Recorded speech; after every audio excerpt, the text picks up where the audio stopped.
Podcast Bichos Tagarelas. Com Fábio Marçal e Ricardo Weg e gente convidada. Está no ar mais um Bichos Tagarelas. Sextou! Hoje é sexta-feira, 19 de abril de 2024. Governo tenta barrar proposta que turbina salários de juízes. Bicheiro Rogério de Andrade coleciona decisões favoráveis de ministro do Supremo Cássio. Bombas fiscais do Congresso podem levar contas do governo em 80 bilhões de reais. A Rádio ONU, destaques internacionais, notinhas das araras, o nosso correspondente nos Estados Unidos, Carlos Kaminski, e o comentário de Renato Rossi, nosso especialista na indústria automobilística. E ainda a dica de cinema com o nosso cineasta Maurício Viana e Leila Rosa, músico terapeuta. Então está muito bom o Bichos Tagarelas desta sexta-feira.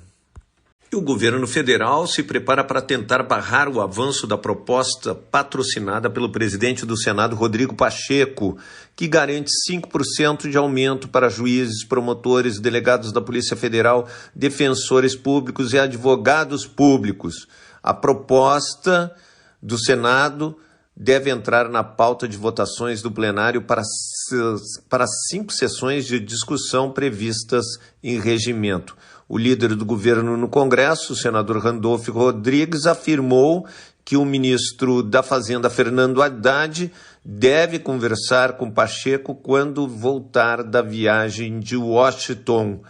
E então, professores, é bom lembrar que enquanto sempre a casta do funcionalismo recebe esse quinquênio, professores e servidores de instituições federais de ensino estão em greve desde segunda. Nesta quarta, os grevistas marcharam pela esplanada dos ministérios e fizeram um aulão em frente à sede do Ministério da Educação. O avanço da proposta acendeu alerta para a gestão do governo Lula. O líder do governo, Jacques Wagner, afirma que as estimativas iniciais do Ministério da Fazenda indicam um impacto de 42 bilhões de reais por ano, a depender do número de carreiras e da extensão do penduricalho para aposentados. Então isso do ponto de vista fiscal, é criminoso, porque um adicional de 42 bilhões de reais é praticamente, o governo trabalha com obras de infraestrutura e investimentos anuais de 60 bilhões. Pegar e dar um penduricalho de 42 bilhões é, sim, um tapa na cara do povo brasileiro, principalmente do assalariado, de quem ganha um miserável salário mínimo de 1.400 e poucos reais.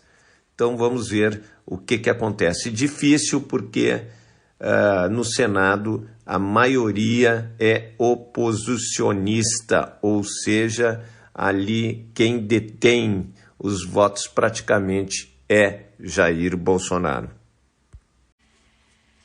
E olha só que bonitinho, na coluna do Guilherme Amado, no Metrópolis, aponta que antes de autorizar a retirada de tornozeleira do bicheiro Rogério de Andrade, lá do Rio de Janeiro, o ministro Cássio Nunes Marques já ostentava em sua ainda curta trajetória no Supremo Tribunal Federal, ele foi colocado por Jair Bolsonaro, um histórico de decisões favoráveis ao contraventor considerado o mais poderoso do Rio de Janeiro.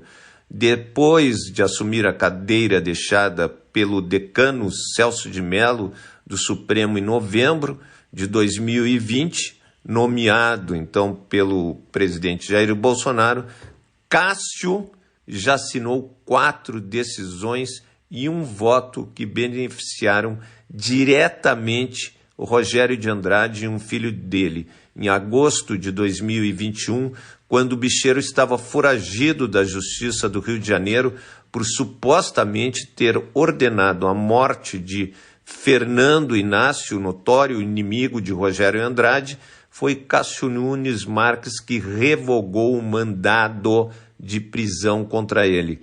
Andrade e Inácio mantinham, havia mais de 10 anos, uma guerra pelo espólio do império do jogo do bicho e máquinas caça-níquel deixada por Castor de Andrade, tio de Rogério Andrade e sogro de Fernando Inácio. Castor, poderoso chefão da contravenção, morreu em 1997. Fernando Inácio foi assassinado com tiros de fuzil em novembro de 2020 no estacionamento de um heliponto na Barra da Tijuca. Policiais militares e ex-policiais ligados ao submundo da contravenção carioca foram os autores do assassinato. Ao analisar também o habeas corpus dos advogados de Andrade, Cássio considerou haver ilegalidade evidente no decreto de prisão da Justiça do Rio contra o bicheiro. Em dezembro de 2021, em um julgamento na segunda turma do Supremo, o ministro, como relator, também votou por trancar a ação penal aberta contra o bicheiro pelo assassinato de Inácio. Em maio de 2022, Rogério de Andrade foi alvo da Operação Calígula, que mirou uma organização criminosa de jogos de azar, pois a ordem de prisão contra o bicheiro foi derrubada por quem? Cássio Nunes Marques. Em junho de 2023, o ministro também revogou a ordem de detenção do bicheiro. Então, muitas coisas que devem ser explicadas, principalmente para o cidadão comum, e eu acho até, por que não, para a Polícia Federal. A péssima relação do governo com o Congresso preocupa. O ministro Fernando Haddad antecipou o voo dele de Washington para o Brasil, lá que ele foi palestrante do G20, para acelerar negociações envolvendo projetos de interesse do governo, como a reforma tributária, a regulamentação da reforma. O Congresso já fez uma outra regulamentação da reforma tributária e agora Haddad vai ter que conviver com pautas-bomba que podem custar 80 bilhões de reais ao governo em 2024. E daí a gente vai explicar. Que a gente já falou também sobre o famoso quinquênio para juízes, promotores, procuradores, para a nata do funcionalismo, que o resto é o Zé não recebe absolutamente nada. Mas só esse quinquênio, com atrasados e tudo mais, o custo é de 42 bilhões de reais para o governo federal.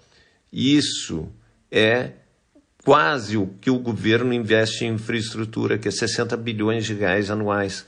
Então é um crime, não pode um país pobre como o nosso ter 42 bilhões de reais só para pagar penduricalhos. E daí tem a PERSE, a famosa PERSE de 16 bilhões de reais anuais. A PERSE é aquela proposta que na época da pandemia, as empresas de eventos deixaram de pagar uma série de impostos. Só que daí gostaram de não pagar nenhum imposto e querem continuar não pagando nunca. 16 bilhões de reais. A desoneração dos famosos 17 setores que mais empregam no país, que é uma balela, 12 bilhões e 300 milhões de reais. E a desoneração dos municípios, que entraram nessa, dos 17 setores, entraram os municípios, 10 bilhões de reais. Estimativas variam de 1 bilhão e 800 mil a 42 bilhões então, as categorias do judiciário. Esse rombo vai ser um grande problema para o governo, que não tem, apesar de uma série de ministros do Centrão no seu governo, no governo Lula, ele não tem uma maioria folgada no Congresso. Ou seja, vai ter que negociar muito ou engolir 80 bilhões de reais em pautas bomba. Vamos ver o que acontece nos próximos capítulos. E direto de Nova York, vamos para a Rádio ONU, a nossa parceira nos Estados Unidos. Nesta quinta-feira, o Conselho de Segurança não adotou o pedido de adesão da Palestina à ONU, após veto dos Estados Unidos à proposta de resolução, que teve 12 votos a favor. A Suíça e o Reino Unido se abstiveram na consideração do texto, que remetia à Assembleia Geral uma votação para que os seus integrantes decidissem sobre a atribuição do Estatuto de Estado-membro de pleno direito da ONU. O projeto de resolução, que está entre os mais curtos da história do órgão, realça que o Conselho de Segurança, tendo examinado o pedido do Estado da Palestina para admissão nas Nações Unidas, recomenda à Assembleia Geral que o Estado da Palestina seja admitido como membro das Nações Unidas. Para que um projeto de resolução seja adotado, o Conselho deveria reunir pelo menos 9 votos a favor e nenhum veto dos membros permanentes. Da ONU News em Nova York, Eleutério Gavan. E os destaques na imprensa no mundo? New York Times, tanto Irã como Israel buscam minimizar a importância do ataque israelense. O Washington Post, tumultuado dia de julgamento de Trump, termina com 12 jurados e um suplente selecionados. Wall Street Journal, China ordena que a Apple remova aplicativos de mensagens populares. Clarim, governo anuncia acordo com universidades públicas para aumentar o orçamento. The Guardian, Reino Unido deve adiar início de verificações e importações da União Europeia. Financial Times, Observatório da União Europeia, alerta que bloco ainda precisa do gás russo.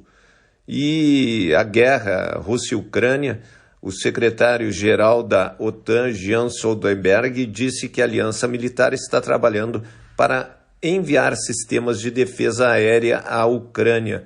O Conselho realiza uma reunião hoje para debater o tema.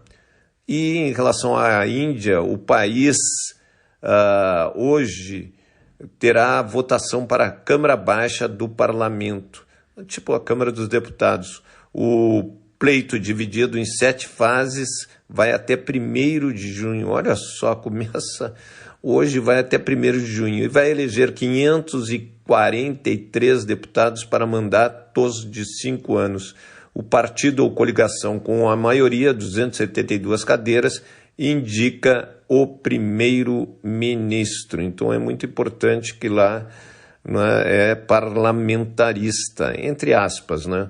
E a Comissão Europeia propôs ao Conselho Europeu um acordo com o Reino Unido para permitir que jovens de 18 a 30 anos circulem livremente em ambas as regiões. A proposta é de que os cidadãos possam permanecer até 4 anos no país de destino.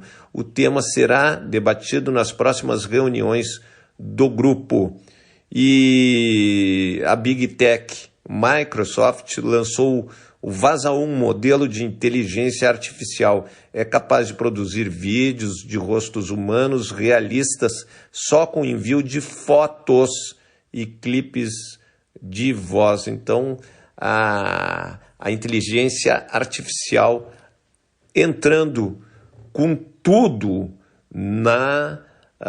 no mundo, né? E nós vamos ter que nos adaptar. Olha, ainda teremos hoje as notinhas das araras, que eu adoro, particularmente adoro. A musicoterapeuta Leila Rosa, no último bloco, não é, como o nosso correspondente nos Estados Unidos, Carlos Kaminski, também a Rádio ONU, o comentário de Renato Rossi, nosso franco brasileiro especialista na indústria automobilística, tudo no último bloco. Fica essa seleção e mais o nosso comentário do cineasta Maurício Viana. E fique bem informado sobre a sexta-feira com as notinhas das araras. O presidente Lula recebe o empresário mexicano Carlos Slim, dono da Claronet, que vai apresentar os investimentos que serão feitos no Brasil. O que a gente espera é que a Claronet melhore a qualidade aqui no Lago Norte, em Brasília, onde eu moro, não é muito boa. Cigarro eletrônico, a Anvisa realiza audiência pública para debater a liberação. A Índia começa a votação para a Câmara Baixa do Parlamento, só termina em junho. Oriente Médio aumenta a tensão depois dos ataques de Israel ao Irã. Plenário virtual do Supremo, sessão online foi aberta à meia-noite. Os magistrados depositam seus votos no sistema e não há debate. O que vai se discutir, o que o Supremo deve votar? A quebra de sigilo. A ação trata da possibilidade de suspensão de serviços de mensagens pela internet, como o WhatsApp, pelo suposto descumprimento de ordens judiciais que determinem a quebra do sigilo das comunicações. Remuneração dos juízes, ações ajuizadas pelo ex-PGR Augusto Aras contra leis estaduais que tratam da remuneração de juízes, promotores e integrantes de tribunais de contas.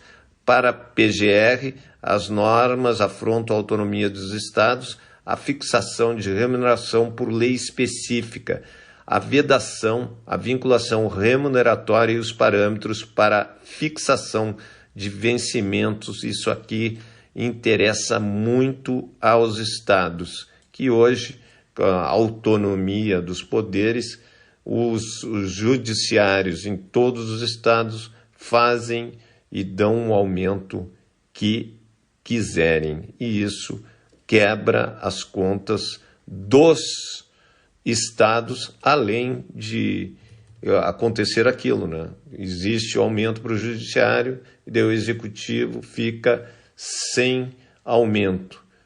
Coisas que devem ser analisadas.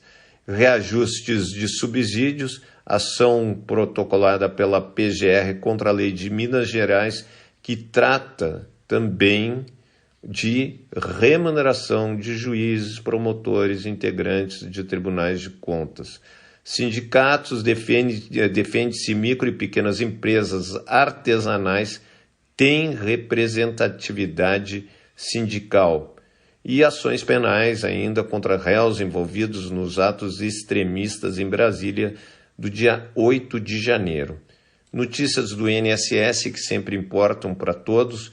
O INSS dispensa a exigência de RG para menores de 16 anos em perícias de avaliação da deficiência nas solicitações do BPC, que é o benefício de prestação continuada. A identificação pode ser feita com certidão de nascimento nos pedidos de benefício assistencial.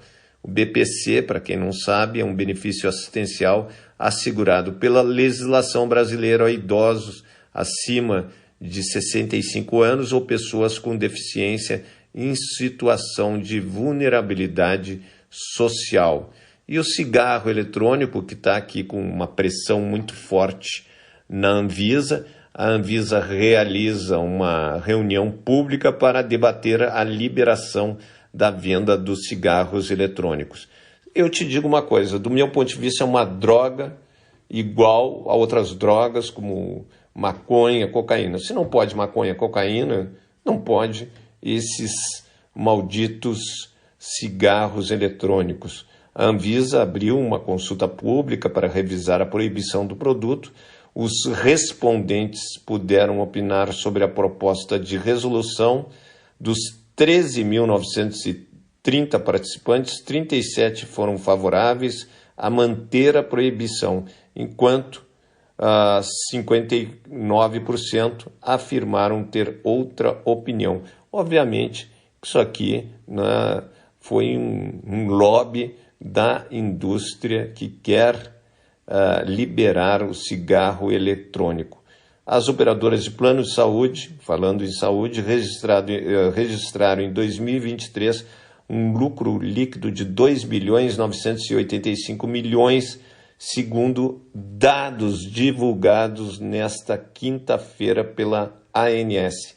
O Brasil perde 453 bilhões de reais, perdeu em 2022, com ações ilegais como contrabando, pirataria, roubo, concorrência desleal, por fraude fiscal, sonegação de impostos e furto de energia e água. A constatação é do Brasil ilegal em números, levantamento produzido pela CNI.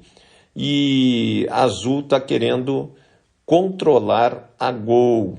Existe aqui uma série de conversas em Brasília. E daí seria o pior dos mundos, né? Porque nós já temos apenas 3 companhias, a TAM, a Azul e a Gol, para viajar aqui as nossas viagens internas, e se ficarem apenas 2, eles vão cobrar o que quiserem para nós, o consumidor.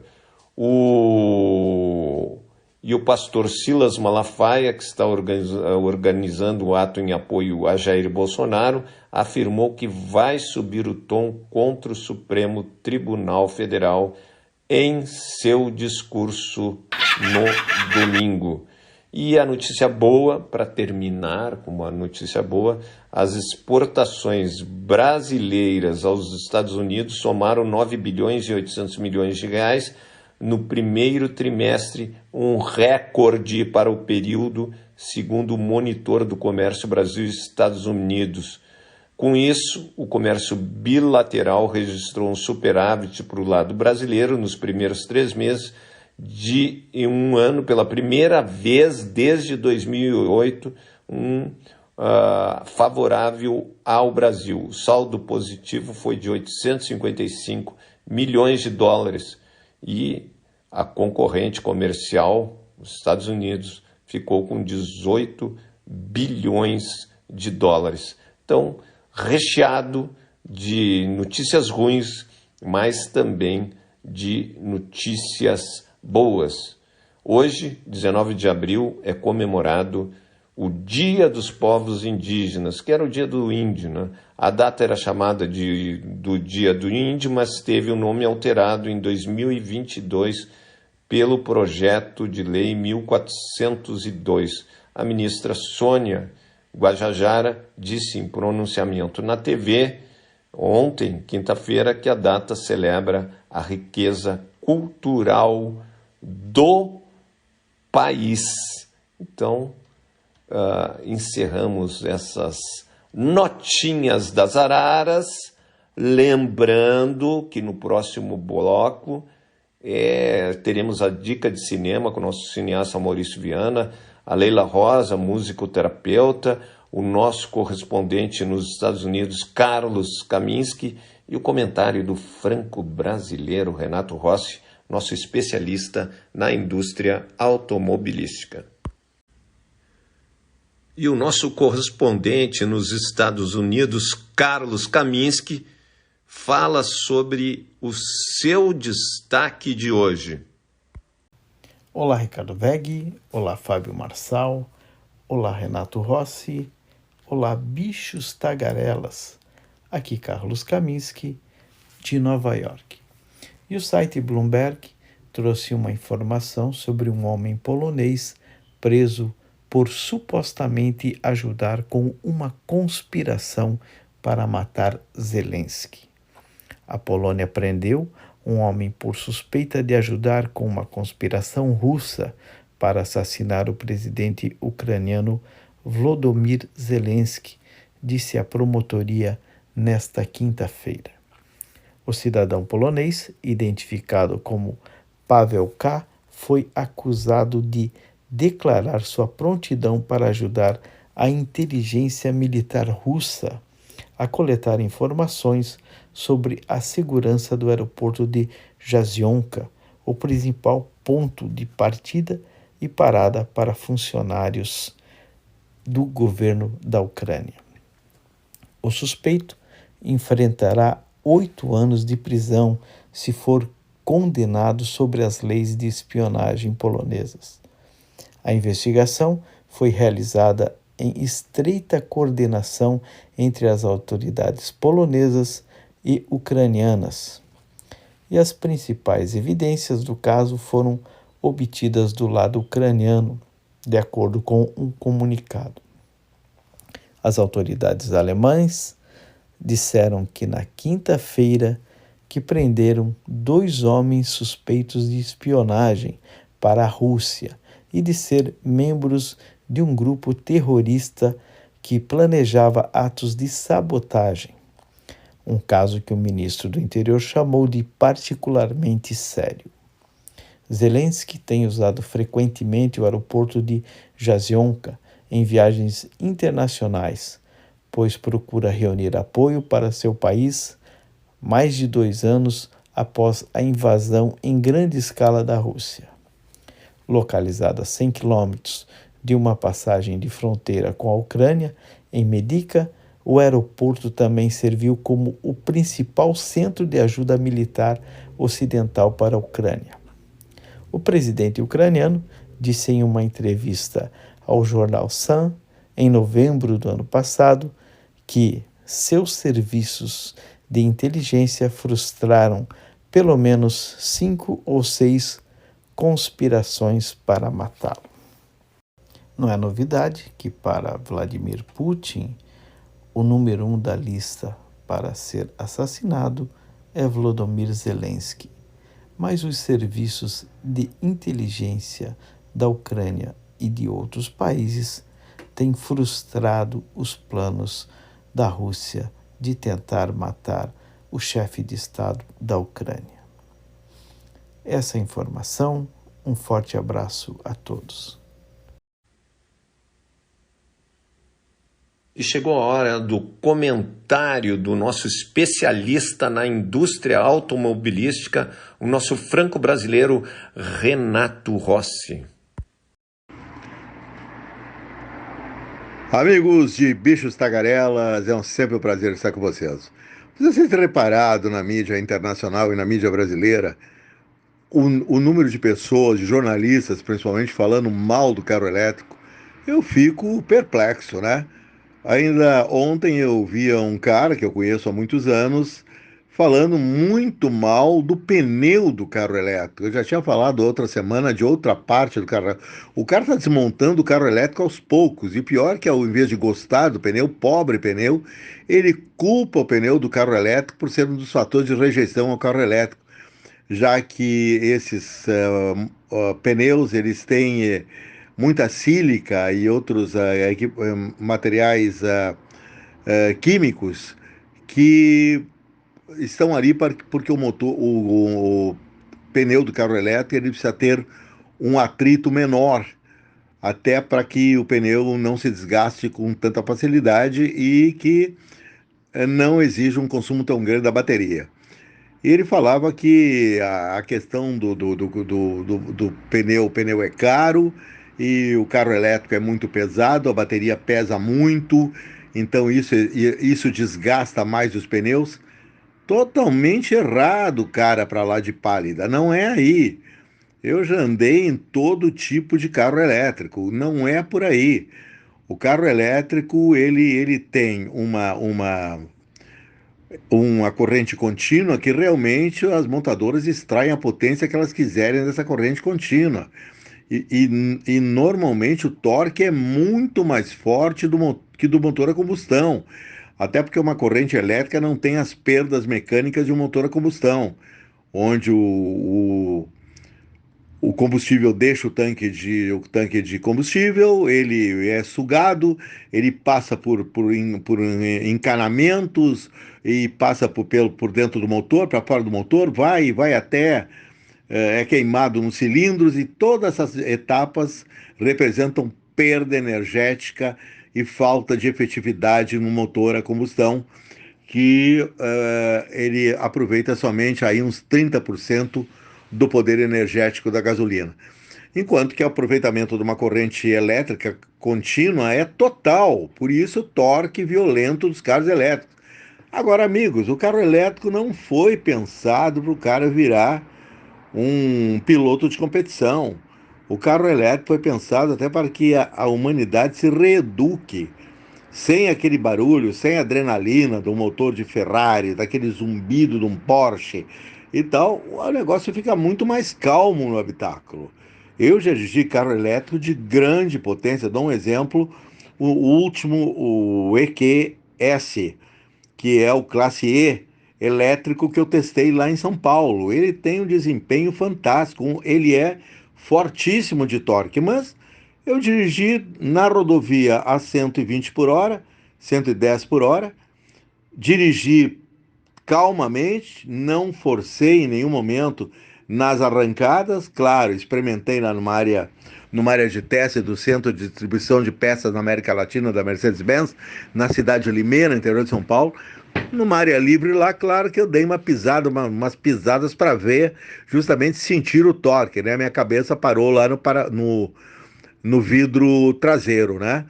Porque o torque é muito violento, ainda mais por se tratar de um carro que tem um motor elétrico com equivalente a mais de 400 HPs.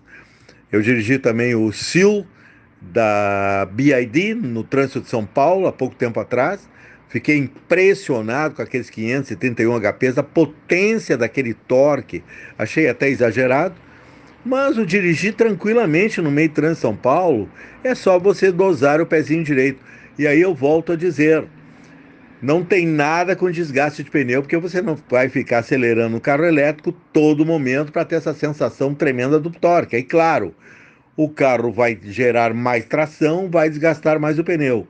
Mas o carro elétrico foi feito para o oposto, para os motoristas entenderem que ali não tem o silêncio absoluto, reina a calma no habitáculo, a tranquilidade, e é para rodar para um rodar suave.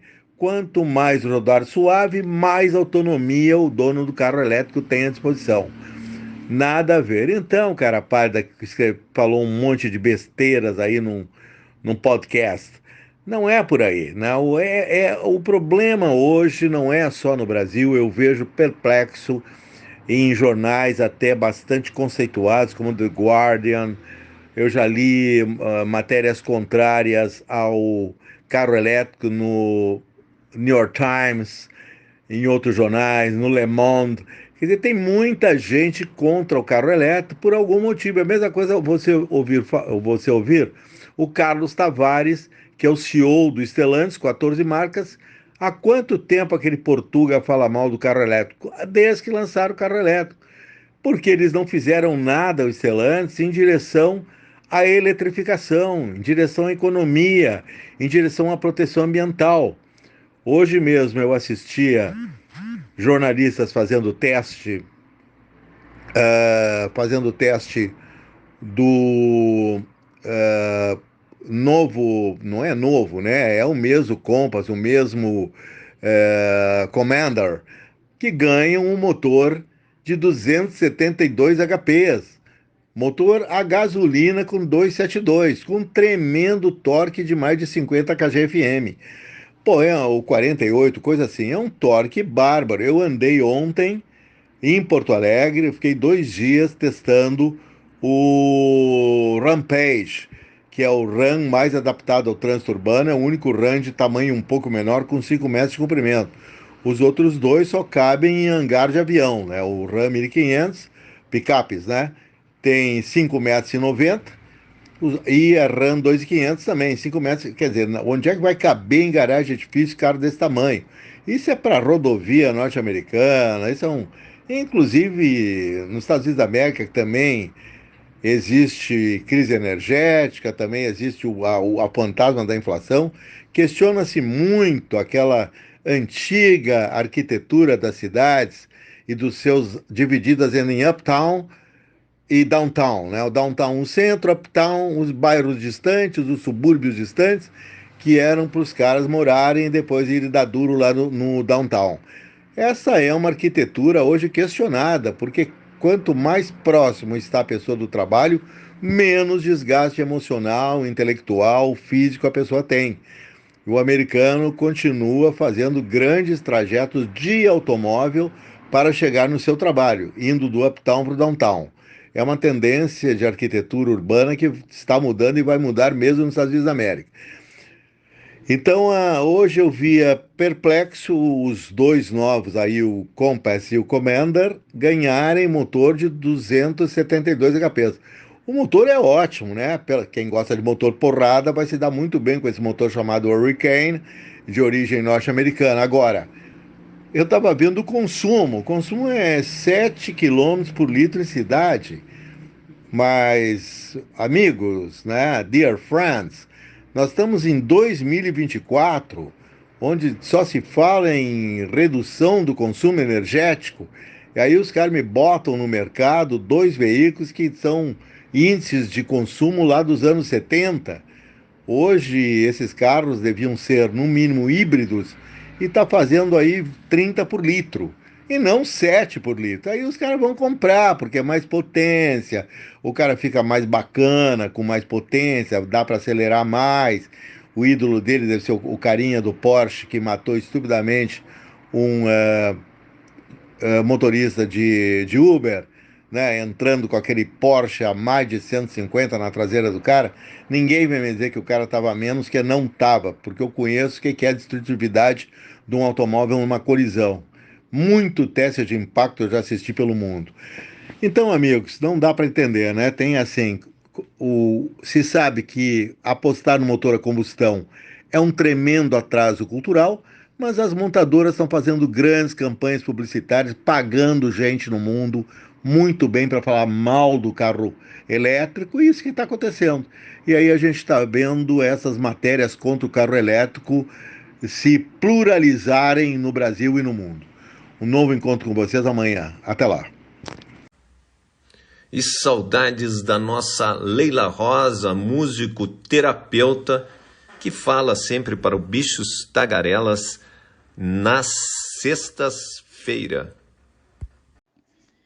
Gente boa que nos acompanha aqui no podcast Bichos Tagarelas, tudo tranquilo? Estava eu essa semana conversando com o produtor cultural Carlos Charlone e ele me trouxe um tema muito bacana para falar para vocês, que é sobre a Jovem Guarda. Então fui eu pesquisar sobre a Jovem Guarda e descobri que foi um movimento cultural da década de 60 que mesclava música, comportamento e moda e que se baseava no estilo do rock and roll, do soul e da música pop americana, né? Principalmente nos Beatles, Elvis Presley e Rolling Stones. E, na verdade, este movimento foi chamado de movimento Iê, Iê, Iê, inspirado na música She Loves You, dos Beatles, né? No refrão, né? She loves you, yeah, yeah, yeah. She loves you, yeah, yeah, yeah. She loves you, yeah, yeah, yeah, yeah. E o nome Jovem Guarda é de um programa que a Rede Record lançou em 1965 para colocar no lugar do horário do futebol, porque parou a transmissão direta do futebol e eles não tinham programação. Então criaram este programa Jovem Guarda, chamaram o Roberto Carlos, o Erasmo, e a princípio a Celi Campelo, que na época ela não aceitou participar do programa porque ela estava grávida, tinha recém-casado e tinha encerrado a carreira dela profissional, né, de cantora, para se dedicar à família. Ela foi muito jovem, ela tinha 20 anos. Foi morar em Campinas, casou e foi para lá. Mas as suas músicas ficaram, né, são consideradas como da época da Jovem Guarda. E então chamaram Vanderleia. Aí a Vanderleia compôs o trio, né? Tremendão lá e essa turma maravilhosa aí. E com eles vieram tantos outros artistas excelentes. Um deles, Tim Maia, o nosso famoso Tim Maia. Também Ronivon, teve Vanderlei Cardoso, teve Gerry Adriane, a Vanusa, a Martinha, Sérgio Reis, gente, que é do sertanejo, ele começou na Jovem Guarda. Paulo Sérgio também. E as bandas, cada banda maravilhosa. Eu lembro do Golden Boys, meu pai ouvia muito. Renato e seus Blue Caps, Os Incríveis, The Fevers. Quem não ouviu The Fevers? Muito bom. E eles fizeram uma revolução, porque é aí que começou a cultura de massa no nosso país, né? Trazendo sucessos como Pare o Casamento, que Vanderlei cantava, né? Por favor, pare agora, senhor juiz, pare agora. E a Celi Campelo, todo mundo conhecia, como eu falei que ela acabou fazendo parte do movimento, com ó Cupido, vê se deixe em paz, meu coração que já não pode amar. Eu amei há tanto tempo atrás, já cansei de tanto soluçar. Rei, rei, é o fim. Ó Cupido, pra longe de mim, toma um banho de lua, fico branca como a neve e vai embora, né? Tem outro também que é característico. Ó, que broto legal, garota fenomenal, fez um sucesso total e abafou no festival. Eu logo que entrei, o broto focalizei, ela olhou, eu pisquei, e pra dançar logo tirei. O broto então se revelou, e aí vai. E as músicas eram inspiradas muito num tema romântico, né? Com uma temática bem amorosa, assim. E falavam-se muito desse movimento, que era um movimento muito mamão com açúcar, né? Porque os jovens queriam falar das conquistas, né? De conquistar o broto, e era mais nessa linha. E as gírias dessa época, muito engraçadas, com gírias tipo, vai ficar pra tia, né? Que até hoje a gente fala. Tem o broto, brasa-mora e por aí vai. E fez parte da geração de grandes amigos que nós temos, né? Dos nossos pais, de nossos avós, dependendo de quem esteja ouvindo o podcast, vai fazer parte aí do seu avô, da sua avó, do seu pai, sua mãe, ou da sua geração, né? É um movimento muito alegre, muito leve e com músicas que ficaram na nossa memória. Tipo Renato e seus Blue Caps, né? Feche os olhos e sinta um beijinho agora de alguém que não vive sem você, que não pensa e nem gosta de outra menina e tem medo de lhe perder. E vai por aí, é muita música legal. Deixo a dica para vocês pesquisarem e me falarem de outras tantas músicas. Tem o meu Calhambeque Baby, Roberto Carlos, e movimentos muito lindos aí de músicas e músicos excelentes, tá bom? Tenho pouco tempo aqui, então, se eu pudesse, falaria muito sobre esse tema, que é um tema muito rico, de um grande movimento, o movimento Yeah, Yeah, Yeah. Beijos sonoros e até a próxima, gente. Tchau! E acabou-se o que era doce. Mas antes de acabar o programa, a gente lembra que hoje é o dia da bicicleta, dia do Exército Brasileiro, dia de Logunedê, o orixá caçador e guerreiro, dia dos povos indígenas e dia do psicomotricista. Agradecer a Leila Rosa, musicoterapeuta, ao Renato Rossi, nosso especialista na indústria automobilística, ao nosso correspondente Carlos Kaminski, diretamente de Nova York, à Rádio ONU, ao nosso querido cineasta Maurício Viana, e agradecer você, ouvinte, pela audiência. E, novamente, pedir a vocês que critiquem, elogiem, mas não nos esqueçam. E como dizia aquele presidente que acabou sendo cassado, não me deixem só.